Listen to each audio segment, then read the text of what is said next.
मित्रों, महाभारत एक ऐसा अनोखा महाकाव्य है जिसकी कथाओं में बहुत सारी परतें छिपी हुई हैं। इसकी ज्यादातर कथाएं लोगों को पता होने के बावजूद भी कई ऐसे प्रसंग हैं जिनके बारे में लोगों को नहीं पता है। ऐसा ही एक आश्चर्यचकित कर देने वाला प्रसंग है जब पांडवों ने अपने ही पिता का मांस खाया था। आखिर ऐसा क्या हुआ था कि पांडवों ने यह कदम उठाया? आइए जानते हैं। जैसा कि आप सभी जानते हैं कि पांडु के 5 पुत्र थे: धर्मराज, युधिष्ठिर, भीम, अर्जुन, नकुल और सहदेव। इन 5 में से युधिष्ठिर, भीम और अर्जुन की माता कुंती थी, जबकि नकुल और सहदेव का जन्म माद्री की कोख से हुआ था। ऐसा माना जाता है कि एक बार पांडु अपनी युवावस्था के दिनों में शिकार खेलने के लिए वन में गए थे। वन में उन्हें एक हिरण का जोड़ा दिखा जो प्रेम क्रिया में मग्न था। पांडु ने सोचा यही समय है शिकार करने का। हिरण अपनी प्रेम क्रिया में व्यस्त थे।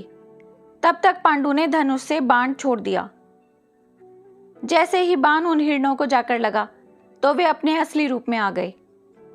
वे हिरण नहीं बल्कि एक ऋषि और उनकी पत्नी थी जो अपना वेश बदलकर प्रेम कर रहे थे। उन ऋषि ने मरते वक्त पांडु को श्राप दे दिया कि तू जब भी किसी स्त्री के साथ शारीरिक संबंध स्थापित करेगा तेरी तुरंत ही मृत्यु हो जाएगी। इसीलिए पांडु ने कभी भी अपनी पत्नी कुंती और माद्री के साथ संबंध नहीं बनाए।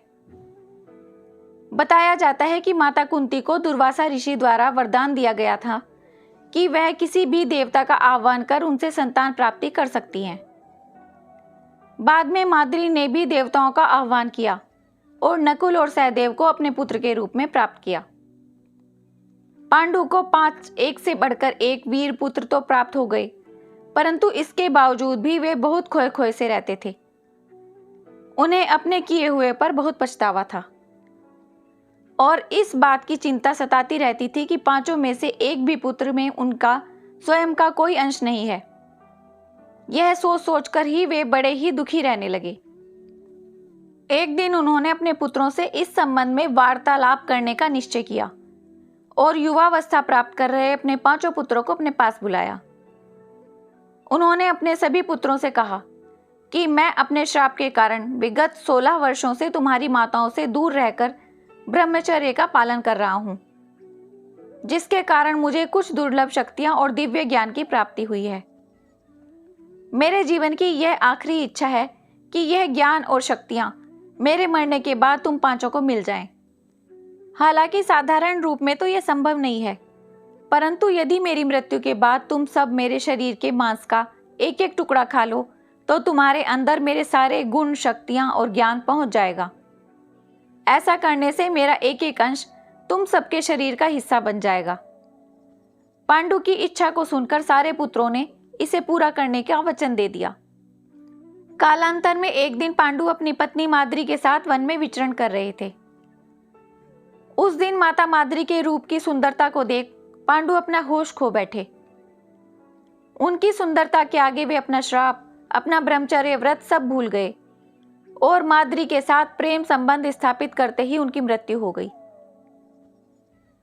एक दूसरी मान्यता के अनुसार यह कहा जाता है कि पांडु की मृत्यु के बाद उनके सभी पुत्र दिए गए वचन के बारे में भूल गए थे, परंतु जब उनका दाह संस्कार हो रहा था तो एक चींटी उनके मांस का टुकड़ा लेकर जा रही थी। अचानक उस पर सहदेव की नजर पड़ गई और उसे देखकर उन्हें पिता को दिया हुआ वचन याद आ गया। उन्होंने उस चींटी से वह मांस का टुकड़ा लेकर खा लिया और कालांतर में उनकी बौद्धिक क्षमता और ज्ञान का इतना विकास हुआ कि द्वापर युग में सहदेव से बुद्धिमान कोई और व्यक्ति था ही नहीं। एक मान्यता के अनुसार चूंकि 5 पांडव उनके वीर्य से पैदा नहीं हुए थे, इसीलिए पांडु का ज्ञान और कौशल उनके बच्चों में नहीं आ पाया था। इसी के चलते उन्होंने अपनी मृत्यु से पहले ऐसा वरदान मांगा था कि यदि उनके बच्चे उनकी मृत्यु के पश्चात उनके शरीर का मांस मिल बांटकर खा लें तो उनका ज्ञान उनके बच्चों में चला जाए। मौत के बाद उनका दाह संस्कार नहीं किया गया, बल्कि 5 भाइयों ने मिलकर अपने मृत पिता के शरीर का मांस खाया। 5 भाइयों में से सबसे ज्यादा सहदेव ने अपने पिता का मांस खाया था। पिता की इच्छा का पालन करते हुए सहदेव ने पांडु के मस्तिष्क के 3 हिस्से खाए। पहले टुकड़े को खाते ही सहदेव को इतिहास का ज्ञान हुआ, दूसरे टुकड़े को खाने पर वर्तमान का और तीसरे टुकड़े को खाते ही भविष्य का। यही कारण था कि सहदेव 5 भाइयों में सबसे अधिक ज्ञानी थे और इससे उन्हें भविष्य में होने वाली घटनाओं को देखने की शक्ति भी मिल गई थी। भविष्य में होने वाली घटनाओं को देख लेने की शक्ति के कारण ही सहदेव ने महाभारत का युद्ध पहले ही देख लिया था। श्री कृष्ण को डर था कि सहदेव किसी और से इस युद्ध के बारे में जाकर न कह दें। इसीलिए श्री कृष्ण ने सहदेव को यह श्राप दे दिया कि अगर वह किसी को इस युद्ध के बारे में बताएंगे तो उनकी मृत्यु हो जाएगी। इसी कारण उन्होंने यह बात किसी को नहीं बताई।